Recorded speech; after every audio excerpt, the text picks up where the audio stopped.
Hi, welcome back to Charisma Garden. We're going to talk about exercise and why it does your body good. Why is exercise so important for everyone? Because a body, just like a car, needs regular care and maintenance. There's a saying, use it or lose it. This saying is also meant for our bodies too.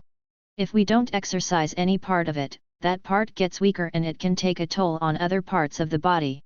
Exercises can come in many forms, like gardening, walking, stretching, dancing, swimming, aerobic, and running. As a general rule, make sure to have enough water and nutritious food an hour or two before any exercises. Keeping the physical body moving helps us maintain a healthier body and overall well-being. Allow the body to take in enough oxygen. Oxygen is the life force that our cell lives and thrives on. There are proper breathing methods to get oxygen into your body. If you find this helpful, get notified by clicking on the bell icon. Thank you for watching and we'll see you in the next video.